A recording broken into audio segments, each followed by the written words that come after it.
Special news talk. It's our normal news talk with Beth Irons, Oneida County Public Market. She's live in studio to tell us what's fresh this week. And good news, bad news. You're kind of wrapping up the winter off-season market. We have 2 winter markets left. Just 2. Yep. And then, of course, the big things start in May. But let's not get ahead. Yep. First, sweet potato muffins. Yes.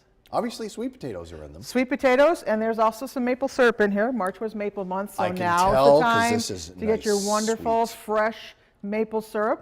And sweet potatoes are still very plentiful. Sweet potatoes are great. I can't believe Easter's in a week. Me neither. I know. Not ready. So when you come to the market, don't forget, talk to our vendors, our meat vendors who still have nice Easter hams left. Or if you're a lamb person, several of them have some lamb left. You want to stock up on your maple or your honey if you're going to have a glazed ham. Oh, yeah. Make a nice fresh glazed ham. Sure. And of course, all those extra sides, your potatoes, your baked goods, your desserts, all that stuff. So don't forget about that because we'll cover all the bases for you. Anything this week at the market where you go, hey, you know, this is something a little different, or maybe you got to stop by and check this out because they might not be around for your summer markets. Right. We do have a couple, unfortunately, that will not be with us for the summer. Their businesses have grown to the point where summer's a really super busy time for them now. Sure. So they're going to have to pull back a little bit. And as one vendor put to me a few weeks ago, they just had to grow up and realize that they couldn't do everything. It's hard. It really is hard because you But want to be there. That's also one of the things that farmers markets kind of serve as business incubators. So Sure. you want to help them grow to the point where there's such a demand for their product, they have to make more product.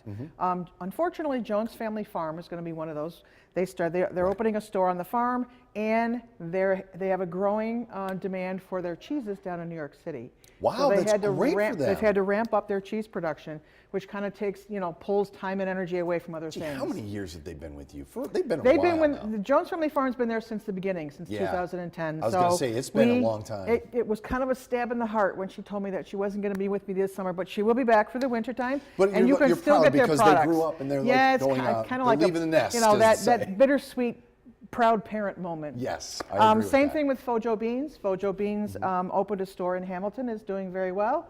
And they're realizing very quickly that they can't be in more than one place at one time or have the energy to maintain all those things. Sure. So they're pulling back a bit, which on the positive side opens up the opportunity. Broasters from Rome will be joining us for our coffee vendor this year. There you go. So, yes. So this weekend, go see them before they go, and then in the weeks to come, and I just want to reiterate, Sure. their products will still be available in all the places you're used to seeing them on a retail basis. Good. They're just having to kind of reevaluate how they spend their time. Sure. What's the winter market been like for you guys? It seems like you still are able to pull people in. They don't care where it is. They're loyal. We are very, very blessed to have a lot of community support. Oneida County hosts 12 markets in the summertime.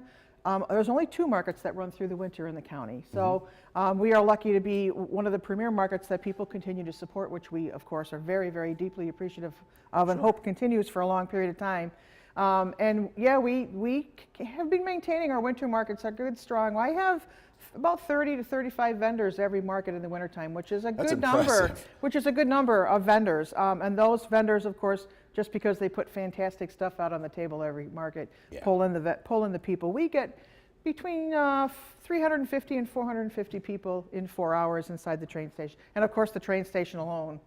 Well, and let's face it, your market would not thrive if you didn't have good products, because Exactly. people wouldn't come. That's exactly it. Everybody says, "Yo, you do such a good job." I'm like, believe me, I just tell them where to park when they show up. They do the rest. They do the rest. They do the rest. Beth, muffins are great, and thank you. Market's 9 to 1 tomorrow inside Union Station. Still inside Union Station. Good deal. We'll see you in a couple of weeks. Thank you. Coming up, we're going to take a look at what the team's working on for tonight at 5 and 6, and Howard's in the Mr. Food Test Kitchen. If you haven't completed your menu for this weekend yet, then put down the remote, grab a cup of coffee, and pay close attention.